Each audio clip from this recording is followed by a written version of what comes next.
He promised his daughter a puppy as soon as he got the money to take her to the pet store. But plans fell through. He not only didn't get the money, but also faced an empty wallet. Let's call Mum first, he thought, hoping for a little help from his daughter, but she knew Mum would say no. The household was poorer than a church mouse. Mum divorced, making life harder. That's why the daughter just wouldn't hand the phone to her mum. Everyone's broke, making everything a hassle. Even the call was about to drop. He was embarrassed to tell his daughter and desperately pleaded for her to hurry. Before he could even complete his sentence, the call was abruptly terminated. Such is the harsh reality of life without money. Not even a phone call is worth answering. Facing harsh realities, his daughter's dreams in their broken home pushed him to the edge, sparking extreme thoughts. He crafted a bomb and decided to rob a bank, bravely entering the next day, though fear gripped him. At the door, he mustered the last bit of courage got to give himself a pep talk. Some might think it is just a play about the underprivileged Breaking Bad. Think again. The story ahead reveals just how terrifying an unstable system can be. He entered the bank and handed a note to the teller. The teller's face went pale reading the note. No one expected he wasn't there for money. He actually made a request for her to call the police. What could possibly be the reason behind it? The teller's panic caught the bank manager's eye, and he discreetly began to evacuate until Black caught on. Everyone expected Black to pull a gun, but he surprisingly let everyone go and locked the bank doors. What was he up to? The teller and manager were baffled, but they certainly knew he had a bomb.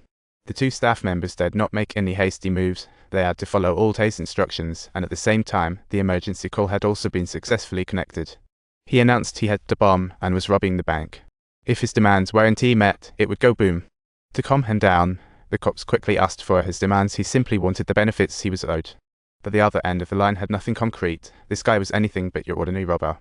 He was threatening the police on one side while reassuring the teller on the other, shouting loudly, "No worries, don't panic, I'll keep you safe." From these actions, it was evident that he wasn't a genuinely bad person. He wasn't a bad guy, just pushed to the extreme. Perhaps the weight on his shoulders was too heavy. Just then, a cop asked what he was wearing, scaring the living daylights out of him. Could it be that he was about to target the black man? The policeman's internal alertness made him tense up instantly. The more Lauhe thought about it, the more panicked he became, filling his heart with fear, so he swiftly sought refuge inside.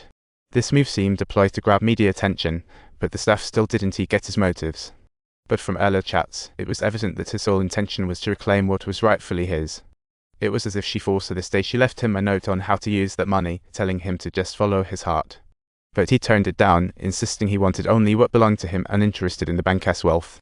Suddenly, the bank's phone rang. It was the police, and then a truly ironic scene ensued. The irony was that the police hadn't even dispatched yet. What a joke. The operator just wanted to check if it was a prank. Had they seen a robber call police from a bank? Not until his ranting. Suddenly, they were off to the scene, with media and police swarming like bees. For the first time, he realized stirring up media attention isn't exactly easy, but he got what he wanted. His goals weren't just that. He aimed to use extreme actions to draw media attention and expose issues.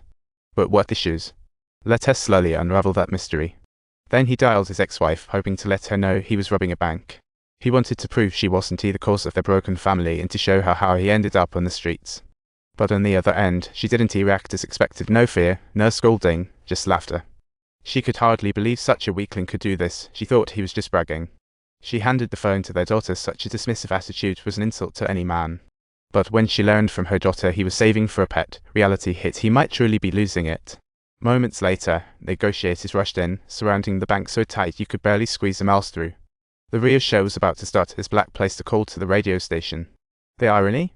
The radio's response was starkly different from the police. They eagerly jumped on his bank robbery for a live scoop. He then revealed his motive. He was a former Marine who'd fought in numerous battlefields. In Iraq and Afghanistan, he had a commendable record till a mishap disabled him severely. After returning home for his disability benefits, he was rejected because of an unpaid penalty. Behold, we successfully bought the magnificent main gate. But what truly infuriated him was the staff's dismissive attitude, like he was nobody. He held back his rage and stressed how desperately he needed the relief money. We anticipate reopening our doors on July 7th. Clearly, this zoo, which was once deeply loved by people, is currently in a rather alarming state. Black's gaze was blank, and many others faced helpless situations similar to his. Perhaps in such difficult times, he wasn't entirely alone. Beyond all that, he recounted the horrors of being kidnapped by a cult to be a fighter. Despite the details raising questions among people, was this elderly black man truly mentally unstable? He insisted on being disabled despite appearing perfectly fine physically. How confusing that is. He then requested to appear on TV, asking the radio station if they could help. The station agreed, but the reporter couldn't get to the bank immediately. They'd have to wait for a remote feed. This made him extremely angry, as if he wasn't being taken seriously by the television station. And in a fit of rage, he hung up the call. Can't you see how selfish this is? Looks like your buddy needs a break. Give him a few weeks, some meds, that's all I ask. But would the station really take him seriously? Don't be naive, they just wanted to stretch it out for ratings.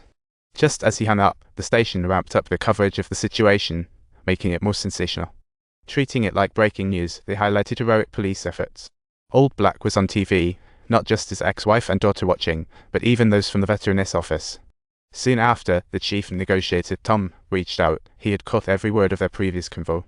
Tom was also a Marine, though not in the same theatre. He immediately empathized with him, leaving him feeling he hadn't been there enough, and treating Sybil was like caring for his ill wife. I can't give up on you, but I must. Just go to sleep now, Benjamin. Sweet dreams wrapped up the night, and the next morning, Benjamin arrived early to meet Soba.